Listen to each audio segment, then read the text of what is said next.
They might talk about humour, music, film, books, football and box sets, exercise and maybe even food, trivia and sport, politics and health, sometimes well-being too.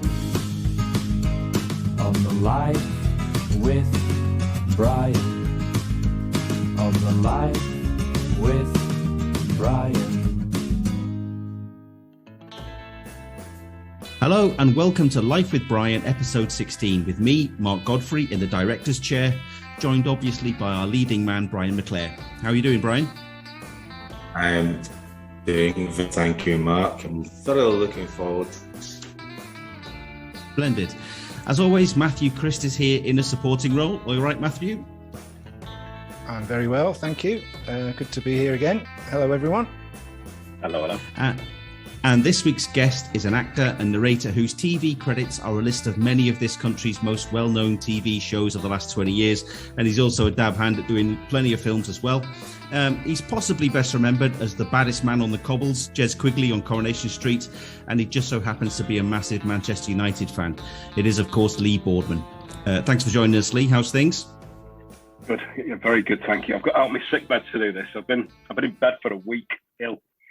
So I've dragged myself out, had a shower, and scrubbed. This is as good as I scrub up, to be honest with you. I know that they can't see me, but you'll be able to see for yourself.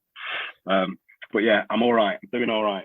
Are you going to give Chocky some credit for that miraculous resurrection, are you? One of his many other credits. It's getting people out of their deathbed. It was Phoenix-like before. It was Phoenix-like. That's when I knew that I had to come and do this. So yeah, much appreciated. Well, Lee, I mentioned Coronation Street just there. Considering you are from Manchester, was getting the part in that the equivalent of playing football for your boyhood club, like Chocky did for Celtic? Was it always a big ambition of yours when you were growing up? Do you know what? I'll be absolutely honest with you. It wasn't, and it came out of the blue, that job. And it's one of the shortest jobs I've ever done in my whole career. I did 6 months at Corrie, but it kind of seems to be more memorable, I think, than it probably was, because most of us just had 4 channels then. So, you know, they used to get 16 to 18 million viewers per episode, whereas now it's like 5 million per episode, I think. So it was a bigger show. But I'd come from a classical theatre background, you know, that's what I did. That was all I wanted to do, really. And I just landed a job I got offered Band of Gold, which was a series in the 90s. And I didn't know what I was doing. You know, I was on set. I'd just been on stage before that. I didn't understand the language that people were talking about when I went on set. I literally didn't know what I was doing. But I played the baddie in the 3rd series of that. And I was like in my early to mid 20s. And then I just got offered Corrie because I'd been in Band of Gold. I didn't even audition for Corrie. Just got offered it. And I was absolutely skinned. I didn't have a penny to my name. I think I had about 37.5p, literally, before I did Corrie. And then I just got offered it out of the blue. And I said to my agent, what is this? Where's this come from? And he said, look, it's 10 episodes, which it was, first of all. And he said, I said, how much is it? And he told me how much it was. And I was like, they're going to pay me how much? I literally couldn't believe it, because it wasn't a massive sum. But for me at the time, it was like, I couldn't wrap my head around why that they just offered it to me. So I went to do it, and then it was on a 3-month contract. And then I did another 3 months, and then I kind of realised that the job wasn't for me, really. I didn't want to be in a soap opera at the time. I was very snotty about it, I'll be honest with you, because I'd got these highfalutin ideas because I've been doing classical theatre, and I just couldn't make that gear change in my head. And I think the other thing that was difficult was being from Manchester and coming back home to do that job, because I lived in London. The fame that came with it sat very badly with me. You know, my life had changed massively, like overnight. And I just thought, I need to take the heat out of this. So I asked them to leave. And on my last day, they offered me a 2-year contract. I didn't have a job to go to. And I look back and think, what an idiot, not doing the extra 2 years and earning some money. But I left. And then I probably didn't work for a few months after that. But that was a long-winded answer to your question of was it like playing for Man United? And for me, no, it wasn't. Although I did enjoy it very much, and I met some really great friends there. I met my wife there. And it opened up a lot of, opportunities, like I got invited to Fufu Lamar's birthday party, and all the United team were there, and I literally couldn't believe it. I was literally like, eyes were like saucers, and I was sat next to Ryan Giggs' mum the whole evening. I was just like, I just couldn't wrap my head around it at all. So it was like those experiences were amazing, but the other stuff that came with it just wasn't for me, at all really. Sorry, I'll keep my answers shorter than that one. That was about a 15-minute. That's a great story. And then you chose to leave, didn't you? And then you asked that you get your character killed off so you couldn't come back. Yeah, that's true. You made that absolutely definitive, didn't you? That's the folly of youth, though, isn't it? Do you know what I mean? You just think, I'll be all right. I didn't have a mortgage, didn't have kids, didn't have any kind of responsibilities. So it was a bit of a bold move, really. But I don't regret it looking back, because the work eventually kicked in, and then I got to do stuff that I really wanted to do, which was, I've been dead fortunate, really, being from Reddish and all. A place that Brian knows quite well, Reddish, apparently. I know. How is this? How do you know Reddish? The fir tree, the reason why I know about the fir tree in Reddish is that my dad's brother lives only yards from there. Really? That was on like Longford Road, next to it? So just across the road and down, just up there. And that was his local. So when I was playing, and I used to occasionally go and visit him and having a pint with him in there. And there was a couple of interesting parts to that. They had a bit in there where he'd always go about the same time. So when we went in, they would get a row from the bar staff saying, "What are you doing in here?" And as if you're not allowed, that's just it's not your time to be in here, a bit like Matthew and the kebab, He sat down in this chair and I go, "Whoa, you got to get out of that chair." Why? He says that's the exit chair. That's where the people who are on their way out sit. So if you've got some ailment, and you don't have enough amount of time to go, they made them sit in that chair as if that was your chair. That's the door to heaven or hell, perhaps, So it was like that, wasn't it, Bertrand? It was very much like that, yeah. So last year, me and my brother went to visit him and take him for a pint there, because he doesn't get out very much. So we took him out, had a pint, and we took him back to the house. And then the next time I was talking to him, he's calling me. He's got this peculiar kind of half Scottish and half Reddish accent, So he's calling me a Jonah. He's going, "You're a Jonah. You're a Jonah, you." He says, "What are you on about?" I says, "See, the week after that you came to the fir tree, they closed it." I was getting the blame. They knocked it down. I was getting the blame. It was on your shoulders, that one, yeah. That's what he goes on about now. So that's my stories about the fir tree. But one of the things I've just heard, that apparently that when the first time you went to United, and what year would you go in? Late 70s? It was September 1980, my first game against Leicester City at home. Yeah. And did you throw up or something? Yeah, I was so excited that I razzed all down the steps, literally right down the steps. Was like projectile vomiting, and St John's ambulance took me.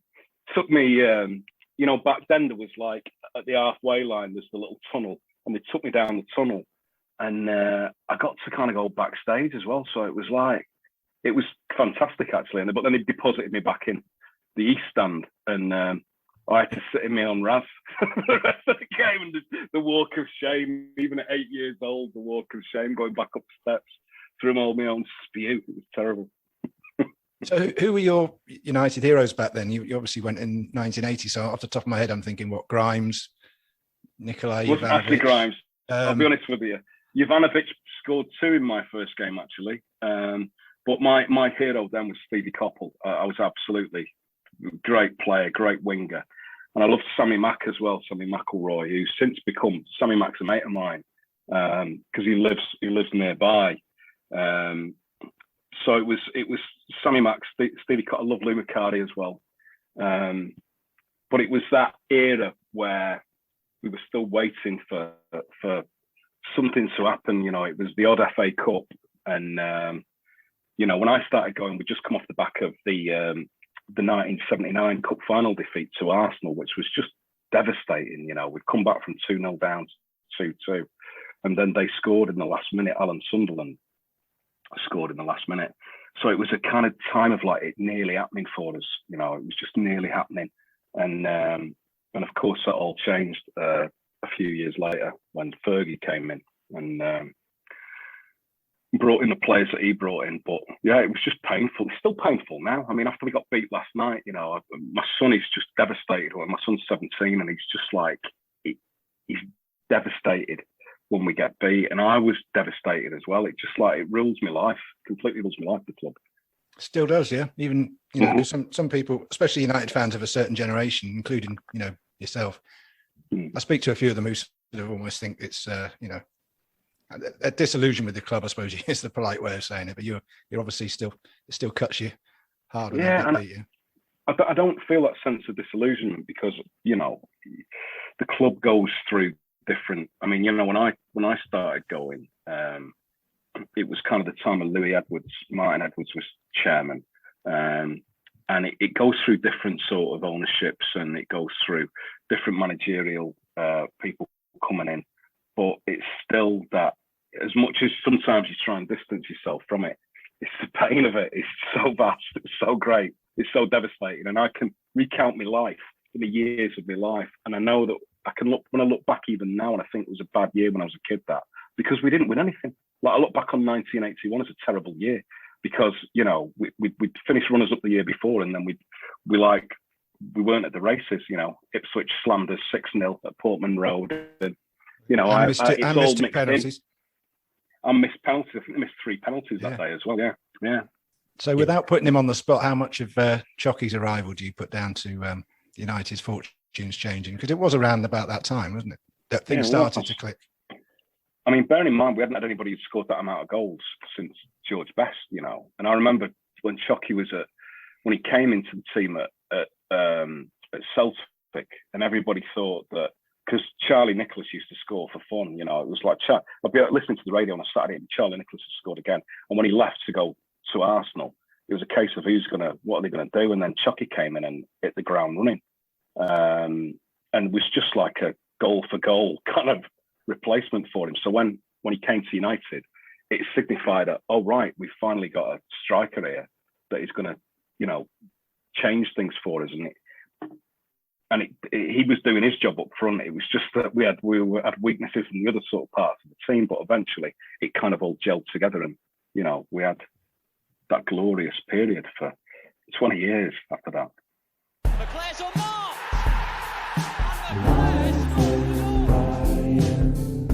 Life with Brian.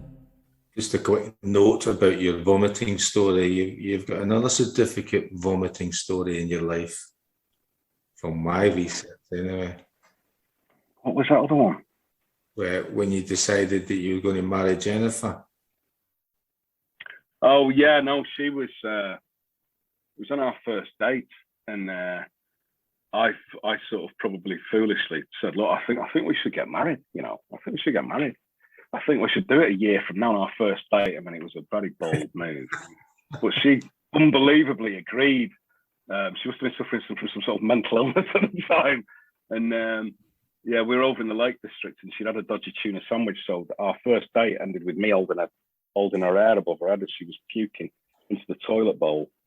So yeah, there's a running theme actually, isn't there, with that? I've forgotten about that. How on earth do you dig that? You excelled yourself again, Brian, with your research. I don't know. I don't know. I mean, I don't know why. I just get these things in my head and do a little bit of just looking at different things, and it's all from him. It's not anything kind of new or anything like that kind of thing. It's just all from the pieces that he said, you know. Because one of the things that I've gleaned from my research, it kind of goes back to, I think you look like this, right, Lee? When I've seen look at different pictures and I've seen you in lots of different things, I think that you were a bit of a naughty kid at school. I have my moments. I'll confess. I did have my moments. So there's a bit where you said that you were talking about being when you were in Rome doing Rome. There's a bit you saying that you liked mischief. That resonates with me because that's what I've been like. Maybe not so much at school. I was very good at schools. I didn't want to disappoint my parents. But when I came into professional football, a lot of it was about me being mischievous, So I thought I liked that right away with the fact that you like mischief was kind of your thoughts. So apart from getting your co-actor in a drama that's set hundreds of years ago, where you suggested that every scene she can, that she get you telling her to do some robotics. I don't know where you've got that from, but that's true. That is true. Well, it's Polly Walker. I used to say, look, in this scene, you've got to just do a little bit. You've got to just do one moment of body popping or one moment of robotics. And I'd force her to do it. Absolutely force her to do it. And she'd be like, I can't do it. I'd be like, come on, just one moment, just for me. So in Rome, there are moments where she'll move in a strange way. And people thought it was a character choice, but it wasn't. Is there any other situation? I'm going to have to look out for these now. Whether you're been doing it. So one other thing then related to part of that is when you booked live on TV, is that deliberate? Did you go on there thinking, right, I'm going to do something here that's somebody's not ever done, or is that something you've been part of your ambition to pass wind on television, and get away with it? It's that thing I think that's like being in sport. One of my really good mates is Yestin Harris, who's a rugby player, the rugby union player, the Welsh captain.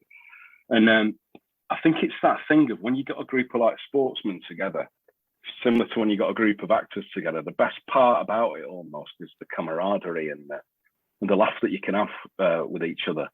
And I just think that when you're acting, I don't know if this is the same as in sport, but tension is like the enemy of the actor. It's the absolute enemy. So you've got to get yourself into a frame of mind where you're so freed up and kind of able to just play that. And one way of doing that is just to sort of keep things light, And the thing when I'm not working, the thing that I miss the most is other actors, and the laugh that you can have.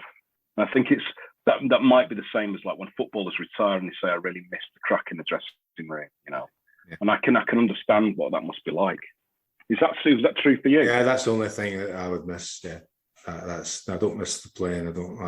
It happened and all that. I mean, you got a different situation where you can continue to act for all your life if you choose to do that. But yeah, I can see that when you're involved in whether you're working in the stage or whether you're working on a film or whether you're working on television, that it's important those roles, and that and you've already mentioned it, various different things. You've got lots of friends that you've met there that you've clicked with, haven't you? Whether it's a sense of humour, whether it's sport, whether it's shared interest, or all sorts of various, or just a respect for finding out that actually they're not the knob you thought they were before you went in, So yeah, the dressing room for me was the best part of football. Is that why you think you stayed in in a coaching capacity? I mean, I know you were keen to teach young kids, and you said before that. I think for me, and I'm delighted to see that Lee's doing a similar thing in his own discipline, is that it was always going to come to an end at some point. And you're always wondering what you're going to do. And I at one point, I had no inclination, Lee, to be involved in management, which was the only real thing I could see that you could be after you being a player. Because management to me was, I thought, considering, and not that there's loads and loads of managers, but a lot of them I thought that were successful, you had to be a total bastard. And I thought, I can't do that to people. And I'm sure you've come across directors, and there's been a similar fashion, directing in different ways. And I thought, no, I can't do that. But as football started to develop and there was more investment in youth football, I started getting a little bit more interested well, maybe there is something I could do that would be of benefit potentially to young people involved in something that inevitably, in relative terms, if you're talking about playing for Manchester United, it was going to end up with failure, because when they come in, and the expectation, and quite rightly, is that they will play for Manchester United. A lot of them did play. Maybe it was only once, but I'm sure that would be a wonderful memory for them when they get to my age and recognise about their journey in football. So that's why and being part of that, playing the game was what I wanted to do and what I dreamt about, and loved it. I had lots of great times doing it. But being involved in the other side of it was as rewarding, almost as rewarding, and it was great to be able to do that for such a long period of time, and hopefully have some kind of influence, on a positive influence. I was always hoping on players, because I always wanted to get them. My idea, Lee, of every day is that there should be some joy in every day. You know, maybe your joy is maybe get out of your bed today and to do this, to have a laugh and a joke. And that's has always been my thing. That's where the mischief stuff came in, because people wouldn't always make me laugh, because a lot of times we're boring, you know. Yeah. So I wanted to just to have all the players enjoyed themselves. You know, I tried to make everything I did as enjoyable as possible. If I was enjoying myself, maybe they would learn to enjoy themselves, because football is going to finish at some point. You know, you're very, very rarely going to get, even in the modern game, someone like Ronaldo, who's still playing at the very highest level at 36, and they should enjoy it, because it's going to go very, very quickly. And then you cast your mind back to when you're talking there, perfect example, when you're in Coronation Street, when you're young, you think you're invincible, and that life's all ahead of you and it's going to be wonderful. But sometimes that might be the only thing that you've ever achieved. And I mean, you've clearly done lots of other things, but there are people who that moment in time for them will be the best thing that ever happened to them. And it's only when they travel through to 35 that, no, maybe even that, maybe they're reflecting back when they get to their 40s or 50s, when you do start being a bit more reflective about what's happened in your life, that you can actually appreciate that. And I did as much as I could to get them to recognise that, look, you got to enjoy yourself at this moment in time, because we don't know how long it's going to last. And it's down to you how long it's going to last. You know, that was my message. But it should be a bit fun. And I get annoyed now when I'm watching football all the time, and I don't see enough players having fun. I don't see enough players having fun. I don't see enough managers, coaches. They'll talk about pressure, but you mentioned one thing right there again about Coronation Street. You were doing Coronation Street. You're making really good money. Then you didn't work. Now that's pressure. You're out of a job, you know, and all of a sudden you've killed that character off. There's no going back to that. And you think, well, what am I going to do? Am I going to have to find another? You're going to have to go back and work in a jeweller's. Which I did. Or a hardware shop. I used to work in a jeweller's shop. Did you know that? Yeah. Well, actually, there's a story about that, isn't there, relating to the wife of an ex-Manchester United player, isn't that? I can't believe you know this one. Oh my! He doesn't just throw this together, you know, Lee. No, I don't know. Don't let him fool you. So it's like he's psychic. I mean, that is, yeah, okay. I mean, so I used to work in a jeweller's in this is like 30 odd years ago now, in Manchester, in the Arndale Centre, called Zales.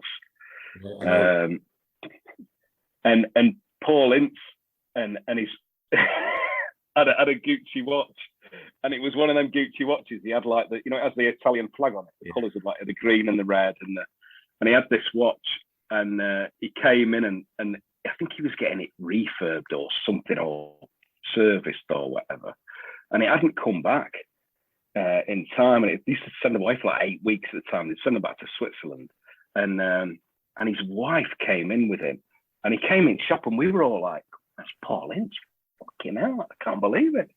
And we're all like jockeying to serve, and she absolutely roasted the old place. She was absolutely furious. And he just kind of he stood there like, with his sort of, just literally like, she looked like she ruled. Do you know what I mean? She absolutely ruled their house. And he just stood there quiet as a mouse, and she absolutely gave it to everybody else. She was terrible that day.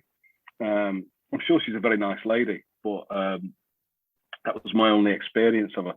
So from that moment, you know, I was always really careful when I had some modicum of like being recognised, that I had to just watch my P's and Q's just in case, because I didn't want anybody to have a story like that about me.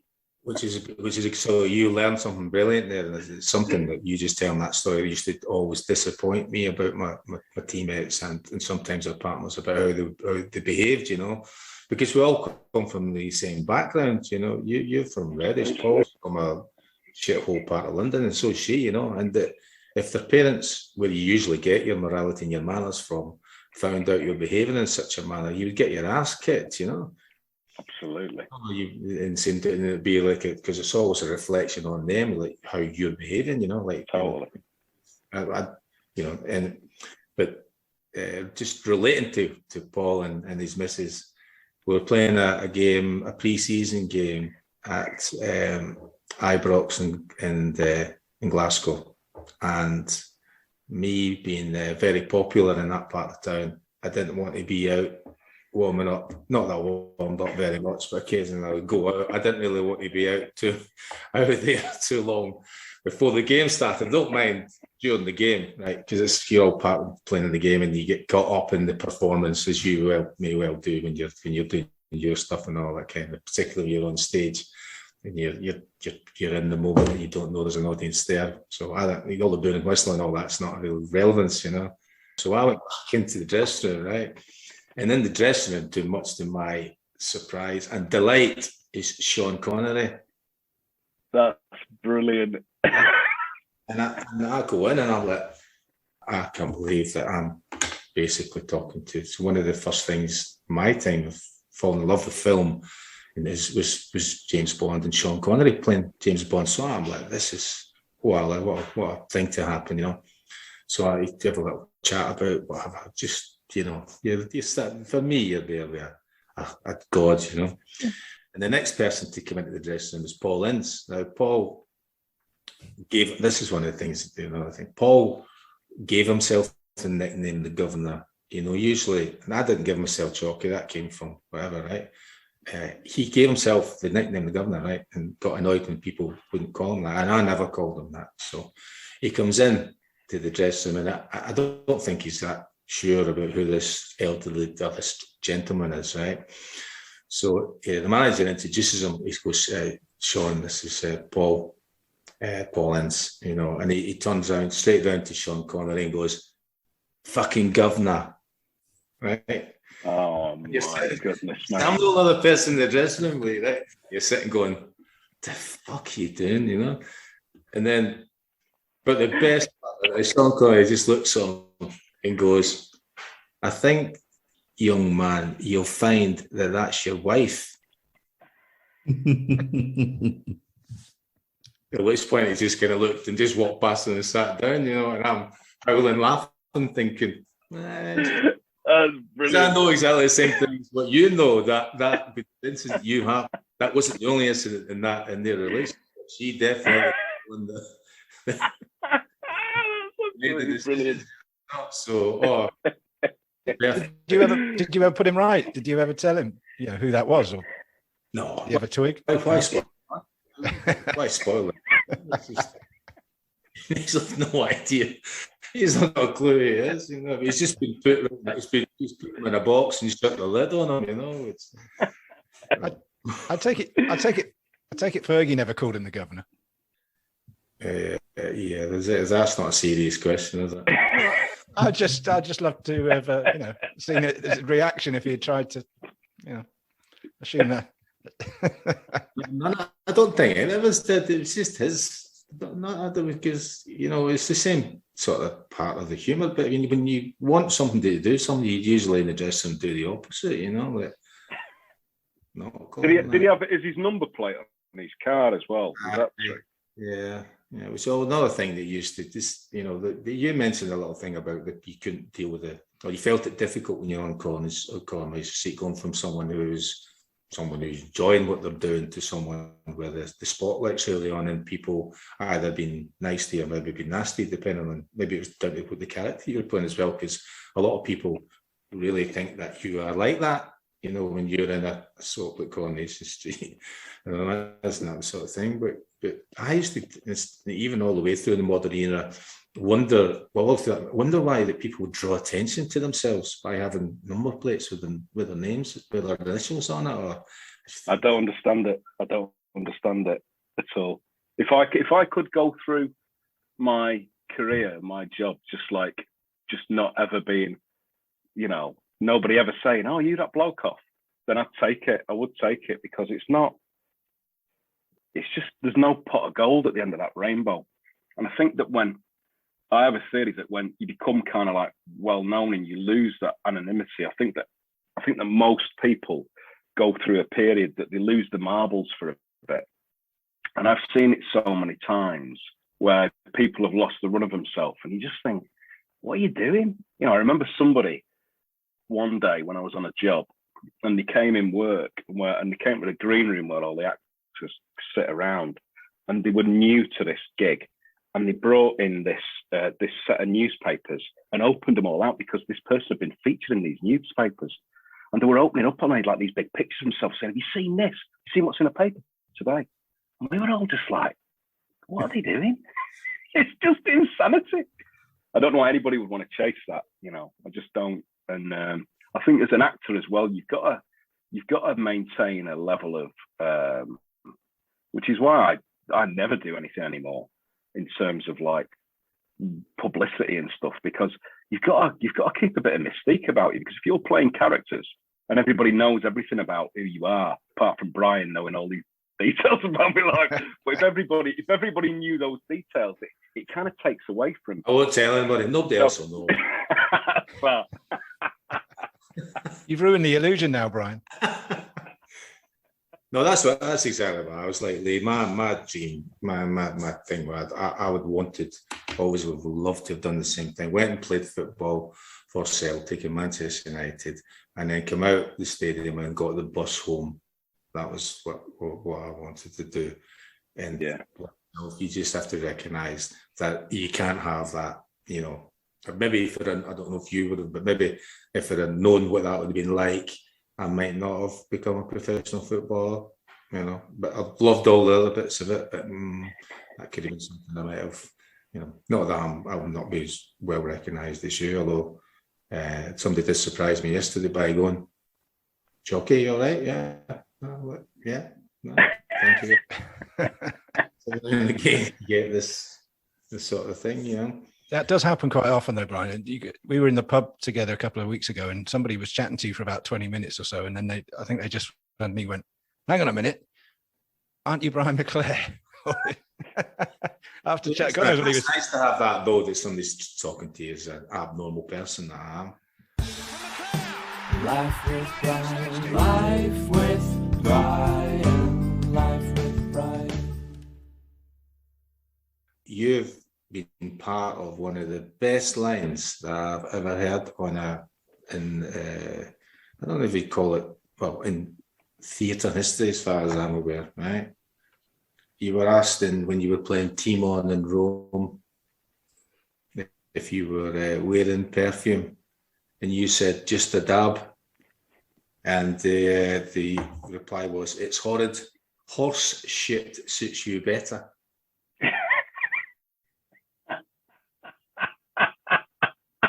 Yeah. Is there such a thing as other horse shit? Or?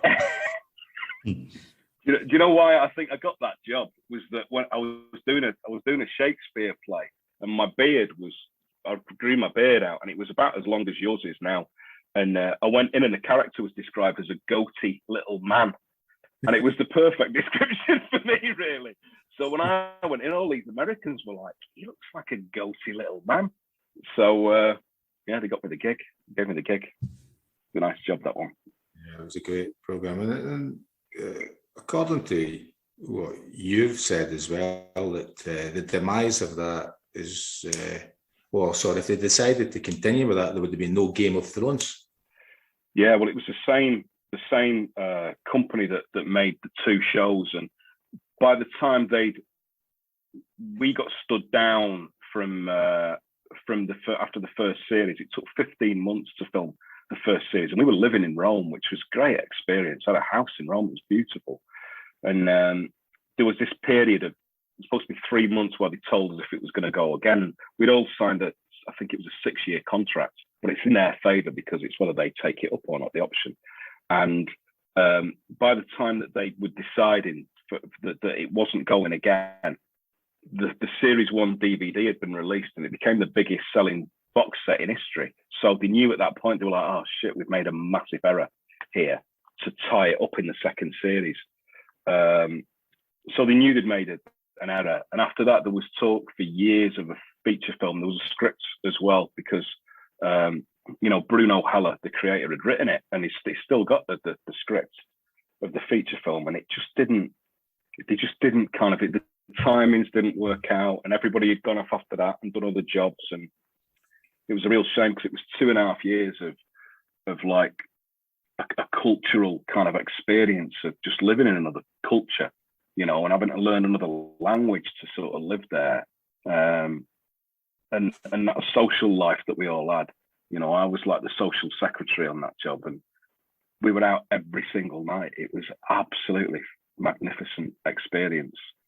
And I think that's one of the great things about my job, is that, when you work, often you work abroad.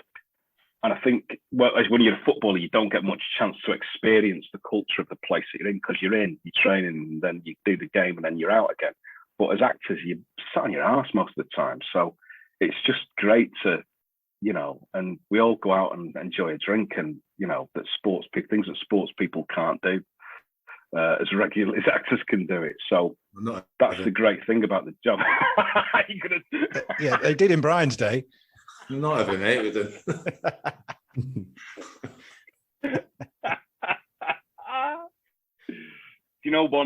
One night I got, and I was saying that I think when you become well known, I think you have a period of madness. And one night, it was just before I got together with my wife, and I was with my mate, and I got drunk in was it Wilmslow? Was it Alderley Edge?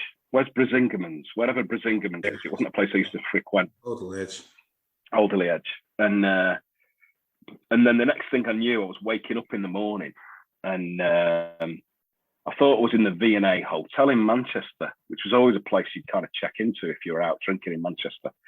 And I woke up and I could hear the canal outside, and I thought, oh shit, I paid to stay in the bloody hotel again. And I looked over, I was in a twin room, and I looked over, and my mate was lying in the other bed, and I thought, oh, this is a disaster.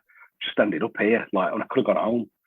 And so I remember walking to the window in this hotel, and looking out the curtains, and I could hear the flags flapping that were outside the V&A Hotel in Manchester. And I looked out the curtains, and I looked up, and I saw a flag flapping, and it was a Danish flag. And we were in Copenhagen. And I had no memory, literally no memory, until that moment that how I'd got there, what had happened, And it was at that point that I just thought, I need to just calm myself down here. This is not a good sign to be doing this. You've when you were doing Rome, you had to sign a clause saying that you would do nudity. Oh, it was terrible, Brian. It was absolutely terrible. Would you like to tell us about your first scene where you had to take your gear off? Yeah, it was awful. So it was me and Polly Walker, and they had what they called a closed set. But you got all these Italian crew members who suddenly be rocking up with a screwdriver, like making out that they had to be there, like doing a bit of that on a thing, and just kind of eyeballing, waiting to see Polly Walker with all her clothes off. And she was nervous, and I was terrified, and so I thought there's only one way of doing this. So when I arrived on set, I had this awful costume on, these 2 leather straps sort of across my chest, and I was wearing a pair of boxer shorts. So I just whipped my boxer shorts off and went, just get it over with, have a look. It's not much to write home about, I understand, but we're going to be here for 15 hours today, so let me just get it out of the way. So I got rid of them, and then the panic kind of kicked in. And I remember at one point, there was this brilliant cinematographer called Marco Pontecorvo, one of the great cinematographers. And I was lying on the bed in a panic, knowing that it was going to be my close-up. And I was pulling on my penis to make it look bigger, because it was just like a stack of pennies. I was so terrified. And I was literally pulling it to try and make it look better. And he straddled over me getting a light reading. And I just thought, this is the worst experience of my life. And then the director was Michael Apted, who directed all those great 7 Up series. And he did a Bond movie as well, Michael Apted. And he came over to me. And so Marco Pontecorvo was straddling over me, getting a light reading. And he's coming up to me, giving me direction. I'm pulling my own penis. And I just thought the lack of dignity in this is crushing. And all I could think to say to him was, and to think I used to work in B&Q. It was awful. And I knew it was bad, because when we'd shot that and I went to do ADR in studio, one of the military advisors was there, and he'd been in the studio to look at the loops of some of the things.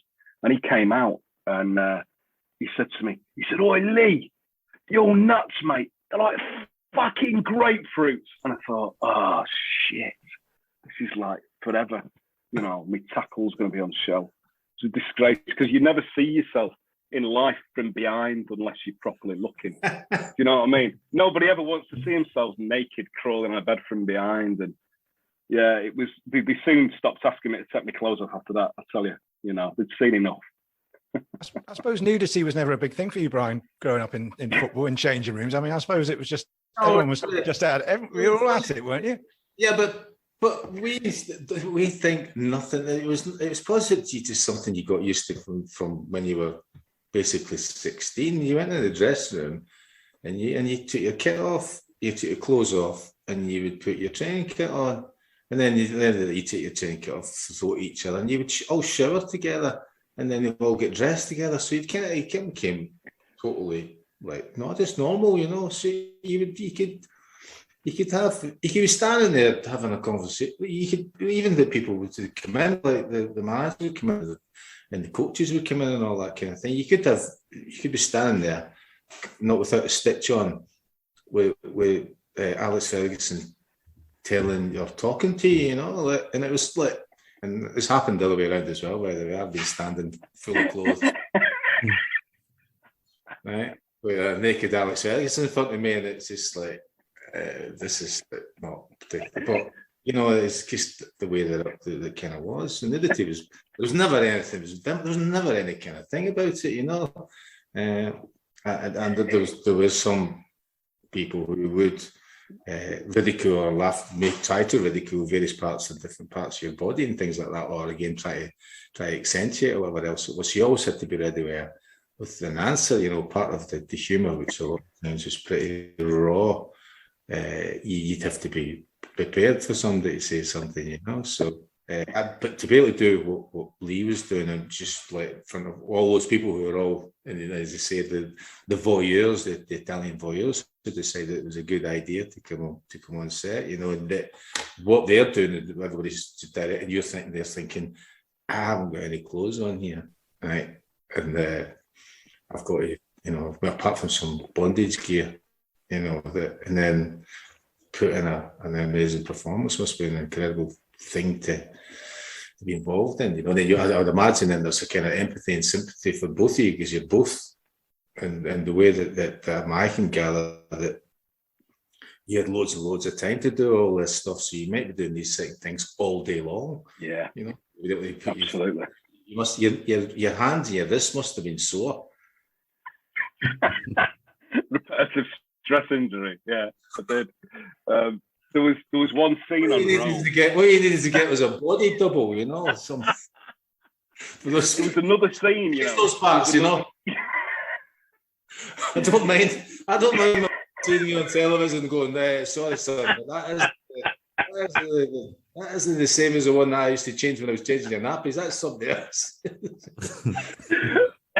There was one scene that they ended up cutting from the scripts, which I'm so pleased that they did, because it was supposed to be a scene where I'm just stood naked next to this really big geezer, and we're both there for Atia, the Polly Walker character, and she's choosing between the two of us, and there's me stood there naked, and then the scene was I look at him and then look down at his penis, and his penis is that big that there's bows around it. It's like a gift because somebody sent him to her, and his penis was literally about that big. And in the end, they cut it, and that is the most relieved I've been in my entire life, because you don't live that down ever, you know. It was very much like that in them days with HBO.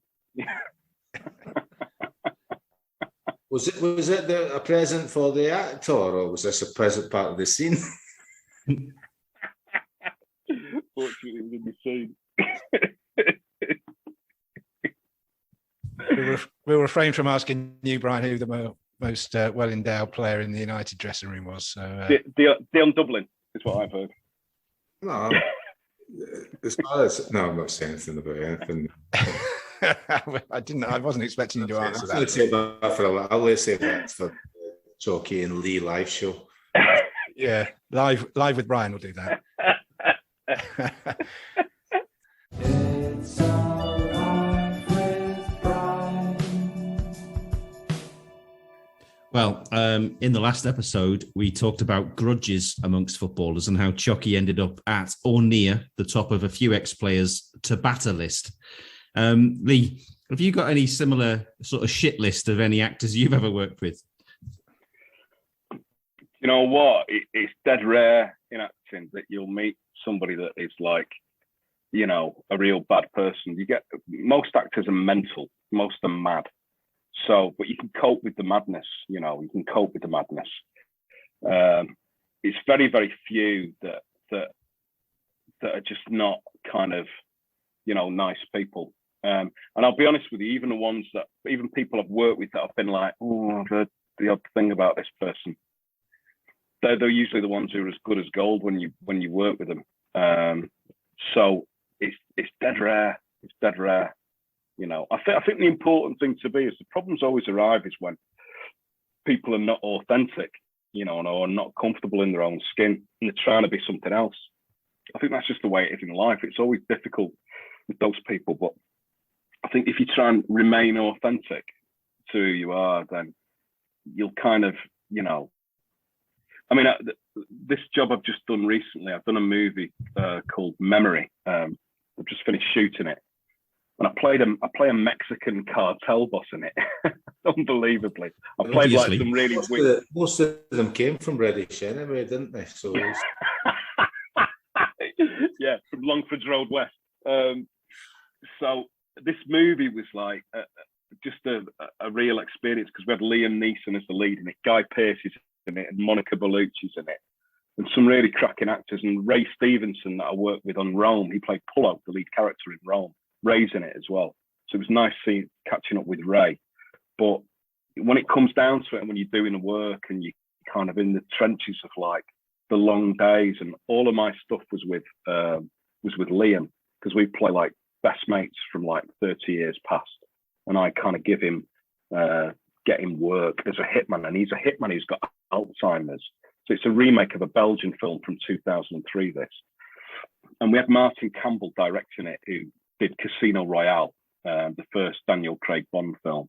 And he did one of the Pierce Brosnan films as well. I think he did GoldenEye as well, or maybe The World Is Not. I can't remember which one he did with Pierce. But it was kind of quite highfalutin, you know, when you got on there. But what's interesting is when you're in the midst of the work, and Liam and I had to do all of this work with the stuntmen, it was like days and days of working stunts, and there's loads of trust that you have to build up. And, you know, it was, by the time we finished it, we literally become real pals, and I could see through the facade of there's something that he doesn't project himself, but you know what your ordinary person would think. Oh, he's a movie star.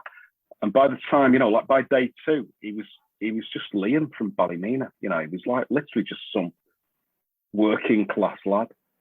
And I just thought, if he can be like that, if he can carry himself in that way, nobody else has got an excuse to try and sort of be anything else. Nobody's got any excuses, you know. But he's the best person I've met in the business, you know. He was just amazing person. Great lad, you know. Just thinking, Eddie, you're obviously sort of very busy at the minute, touch wood. But I mean, do you still get the chance to go to the games, or you know, I mean, and do you go, or do you find yourself ever? I mean, have you ever like bunked off a set or a film shoot to go and watch United, or have you not that dedicated?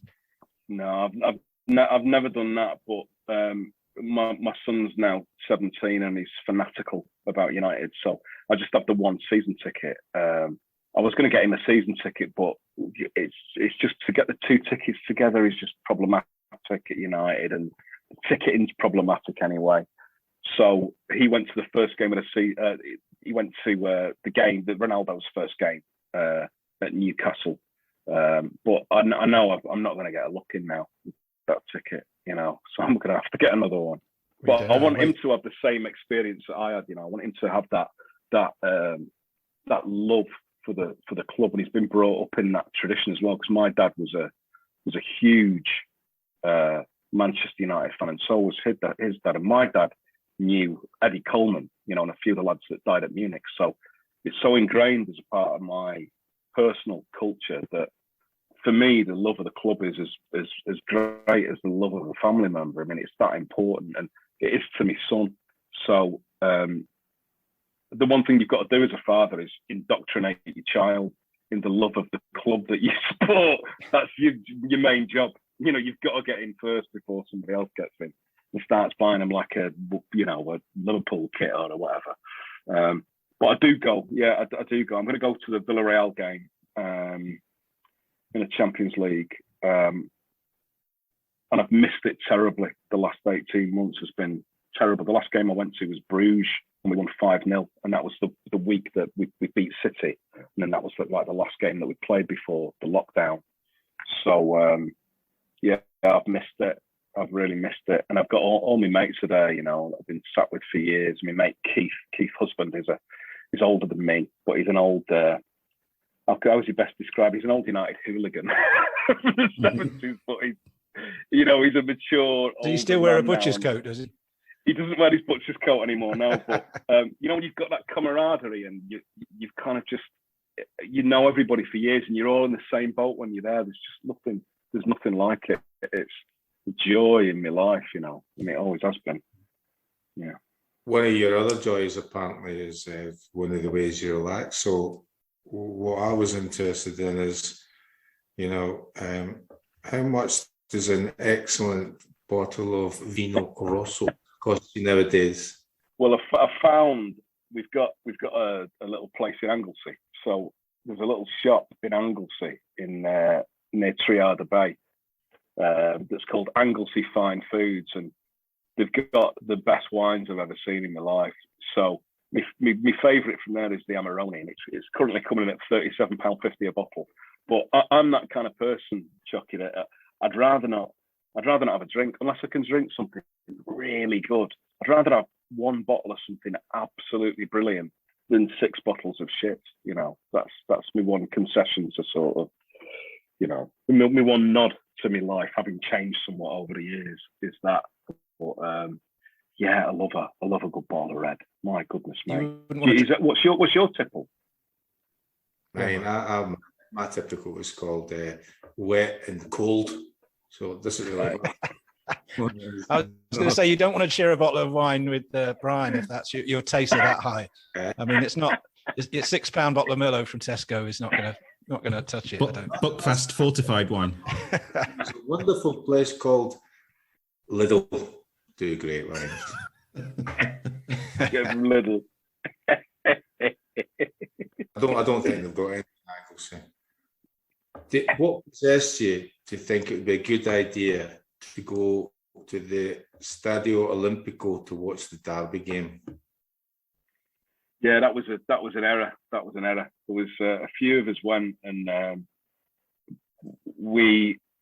think it was in 2005, that one, because all the crew were either Rome or Lazio on Rome. So we all trooped up, and as we got there, they were overturning cars outside and literally setting them alight. There was a riot, and I think it was the only time that derby has ever been called off. So it was an absolute disaster.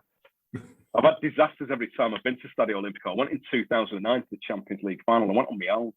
So I just got a flight and went on my own. I was up for 24 hours. And I was sat down in the Barcelona end as well. I could only get a ticket in the Barcelona end. So they all knew I was a United fan. So they're all slapping me on the head when Etu scored after 9 minutes. And I was just like, this is bullshit, man. Because I was convinced we were going to win that night. And by the time Messi rose salmon-like above Rio Ferdinand to score the second goal, I was like, fuck this. And then I have to contend myself with, I can't remember which bridge I've got to go over so I don't get stabbed in the arse cheeks, when I'm coming out of the stadium. So it's always been a disaster for me, the Olympic Stadium in Rome. Montclair's mailbag, Montclair's mailbag, Montclair's mailbag. You'll never guess who's been in touch for the mailbag.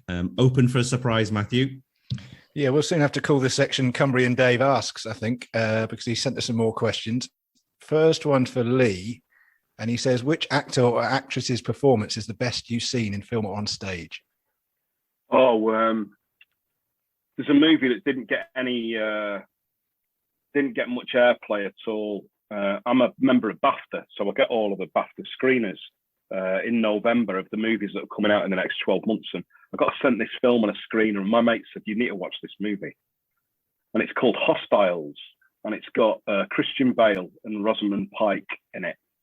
And it's in my top 3 of all time of for best performances, best story, best execution by a director. I mean, it's just one of the great films, Hostiles. It's a brilliant, brilliant piece of work. Christian Bale in that and Rosamund Pike are off the charts, brilliant.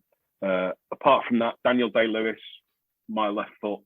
I could watch Daniel Day-Lewis reading out the telephone directory. There Will Be Blood as well. That's one of my favourites.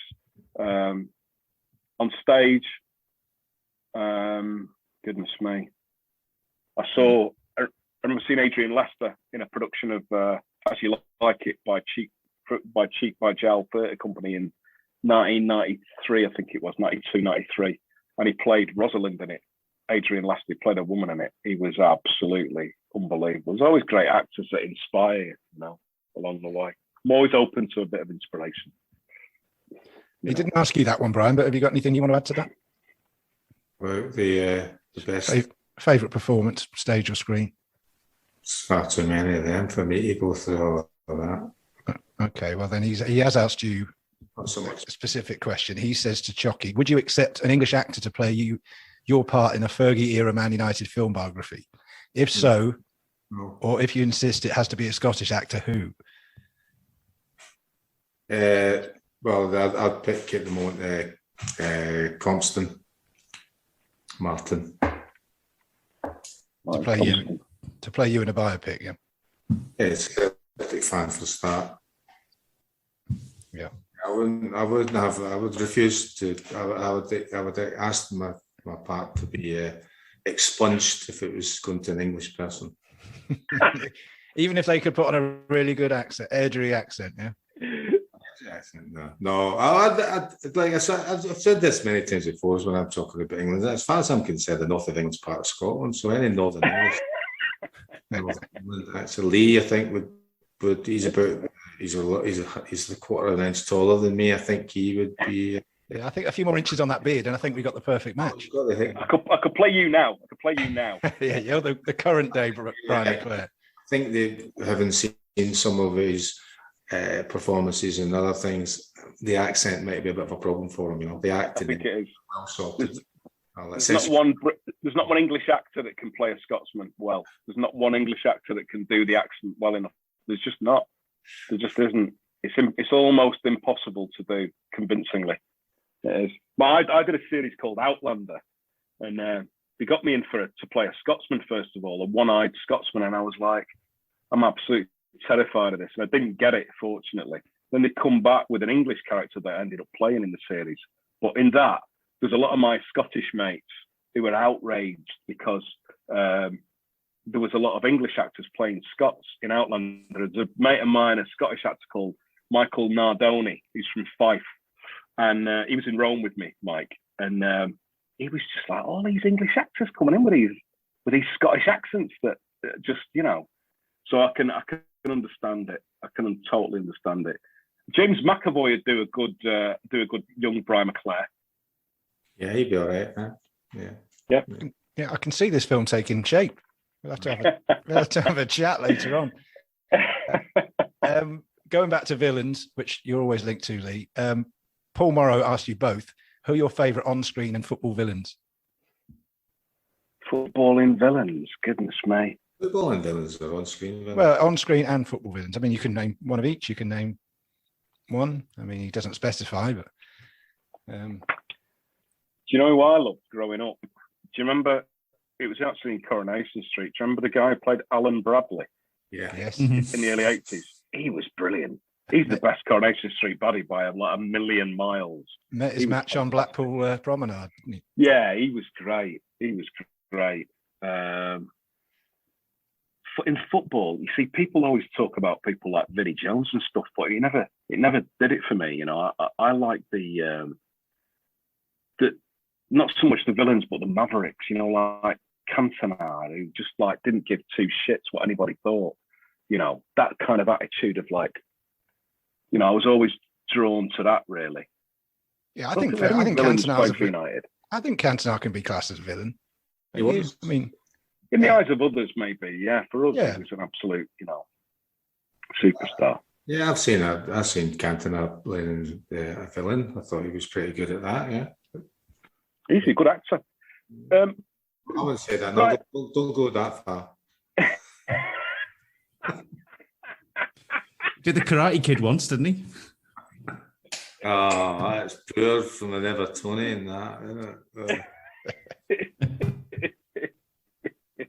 I don't think, I mean, football-wise, the villains are always the villains in football, or they tend to be the people who end up coming into football and becoming controllers of football clubs and put them out of business, or end up putting them in liquidation, spend all their money, or take them away. They're the real villains in regards to football. There's people you say where the reputation is hard-men football players, but if you meet them off pitch, there's very few of them that are like what they were on the pitch, So I would say more like the villains would be the owners. very topical. I remember meeting Graeme Souness, and for me as a United fan, it was always like, I wouldn't say he was a villain, but he was always he was so kind of such a representative of Liverpool. And did a thing for Laureate Sports. There was me, him, and this was years ago, and Daley Thompson, and I met Graeme, and I really liked him. And he lives not far from where I live, or he did at the time anyway. And he was a real surprise to me, because I just thought, I actually really like him, this geezer. And we had to get changed into these cycling outfits because we had to do this sponsored cycle. And he took his shirt off. And bearing in mind, he was a good few years older than me. And he had like an 8-pack that you could bounce pennies off. And I was like thinking, I can't take my shirt off in front of him. You know what I mean? I look like I've got a party 7 rather than any kind of 6-pack or 8-pack. And we were cycling on this route out from Old Trafford, and it was the first leg, so it wasn't far. It was probably about 800 meters. But there was me, him, and Daley Thompson, and I just thought, there's never going to be a chance in my life again when I get to say that I've beaten Graeme Souness and Daley Thompson. So I was off like a shot, and I could hear Graeme shouting, "Lee, Lee," at the top of his voice, because they wanted it to slow down, because we had to go together. But I could see the finish line, so I absolutely pelted it just past the petrol station on Chester Road, and got there before him. And they came and they were like, "Why did you race off?" And I just thought, I can't even tell you why, because it doesn't make any sense. But I beat double Olympic champion and football's hard man Graeme Souness, which is what I'll take to my grave. Graeme Souness is a young person growing up in Edinburgh. Was a Man United. He was a Man United fan.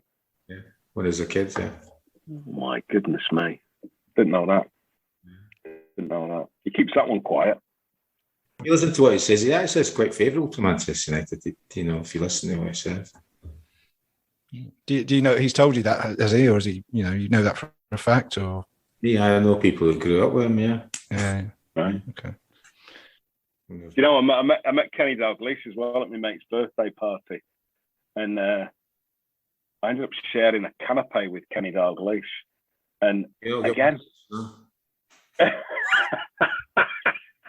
It's a bit unhygienic, that, isn't it? Did you meet in the middle? It was like that scene in that cartoon where the dogs are eating spaghetti. It was like that, and our lips touched. But he was like, I just thought, I like you. You know, I like you. Amazing, isn't it? Yeah, I've been lucky enough to do some work with Kenny. I think he's a fantastic guy. You know, real funny fella, isn't he? Because remember, like when he was a manager, everyone used to say how miserable he was, and you couldn't understand what he was saying. But a really funny guy. So yeah, I'm in agreement with that one. That's what everybody says about all of us as a nation, that we're miserable.